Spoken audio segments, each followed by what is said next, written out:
vamos a hacer un cronograma, yo ya hice un cronograma de trabajo, pero antes de distribuir los tiempos de cada uno, les quiero dar esta explicación. Nuestro primer encuentro, hoy por única vez, vamos a hacer un trabajo con el cuento ese que les pedí que tuvieran impreso, el cuento Extraño Amor, que es un cuento, les muestro, de este libro, no sé si se ve, es un libro viejito que se llama Queridos Monstruos y subtitula 10 cuentos para ponerte los pelos de punta, de la queridísima Elsa Bornemann, escritora argentina que admiro muchísimo. En este cuento del año 91 tiene varios cuentos, varios son largos, este particularmente es largo. Hoy lo que vamos a hacer es hacer la versión oral de esa historia, porque es un cuento muy largo, no todos contamos cuentos de terror, pero es un cuento en el cual se pueden abrir distintas puertas.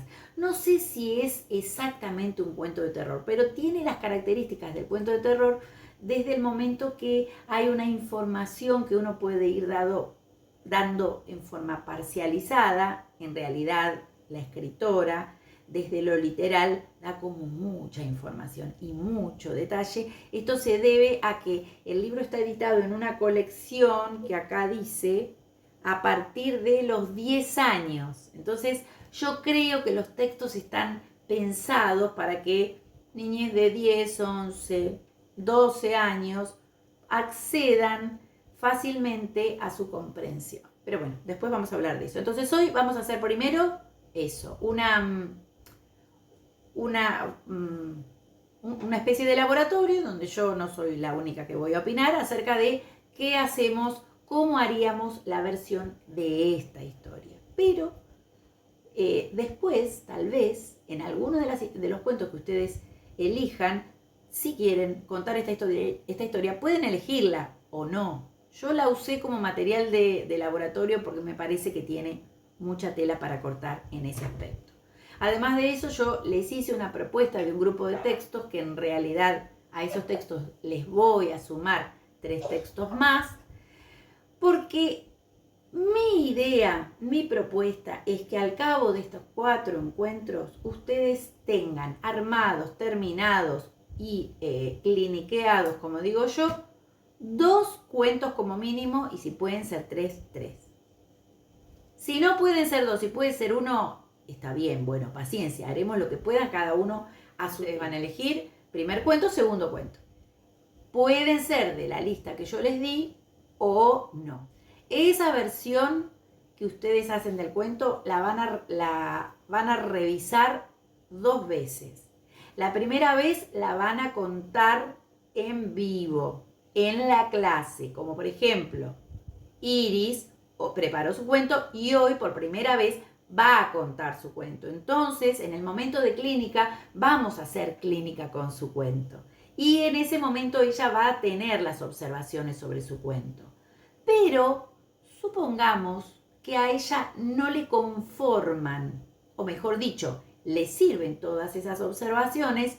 Mañana o pasado, se decide a terminar esa versión oral y le parece que le falta media vuelta de tuerca, que quiere que lo veamos juntas de nuevo. Entonces Iris va a hacer una segunda vez que no va a mostrar su cuento una segunda vez que no va a ser en clase, sino que va a ser en video o por audio. ¿Qué quiere decir eso? Que hoy Iris presenta su cuento en vivo y después, si quiere que lo veamos de nuevo, más allá de las observaciones que yo le haga hoy, puede mandarme un audio o un video, que eso llegue antes del viernes. Puede ser el jueves, ¿sí? Pero antes del viernes. ¿Por qué? Porque cada video o audio que yo recibo tiene su devolución siempre. No les llega a los 5 minutos, pero tiene su devolución que se las mando grabada en audio. Hasta ahí me sigue. Toca el lunes, me lo mostrás una vez el cuento y en esa semana tenés la oportunidad de mostrármelo de nuevo, en video o en audio. Y vas a tener una segunda devolución. La primera devolución es en vivo, la segunda devolución es de ese material. Pero ¿qué pasa? Yo sé que hay gente que se complica con el tema de los videos, que no, que la cámara que no me anda, que me tengo que poner en selfie, que si me pongo en selfie la miro y me desconcentro, entonces si lo pongo de la otra manera no me veo y no sé qué estoy grabando, etcétera, etcétera, etcétera, etcétera. O no me gusta filmarme como a mucha gente le pasa. Bien, por esa razón, cada semana hay una clase de refuerzo voluntaria. El que quiere se suma, el que no quiere no se suma. A esa clase de refuerzo están todos invitados, pero hay quienes van a tener en esa clase la presentación de su trabajo. Y vamos a trabajar sobre la versión oral, entonces les pedí que lo tuvieran escrito, que lo tuvieran impreso, la versión oral de Extraño Amor. Una de las cosas que me llamó mucho la atención es estar recordándonos que en esa época no, las mujeres no silbábamos, ¿no? Eso del cuento hoy por hoy se resignifica con toda la lucha que el feminismo viene teniendo y que está teniendo y cómo está, ¿no? Como creo que es algo que resignifica el cuento eso. Solo los silbidos ya te sitúan en un lugar, ¿verdad? En la primera página, yo lo que creo que este cuento fundamentalmente, y en varias de las páginas van a ver que les digo, esto no me parece, no por faltarle el respeto a la escritora, sino bueno, en primer lugar, esta forma de explicar algunas descripciones muy aniñadas.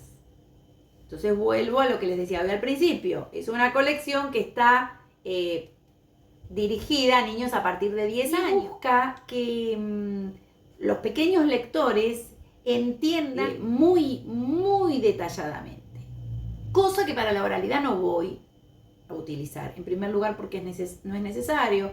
La oralidad se nutre de la gestualidad, de los tonos, de miles de cosas que no necesitan tanta explicación. Y en segundo lugar porque me parece que entra demasiado en la vida de los personajes y no es la trama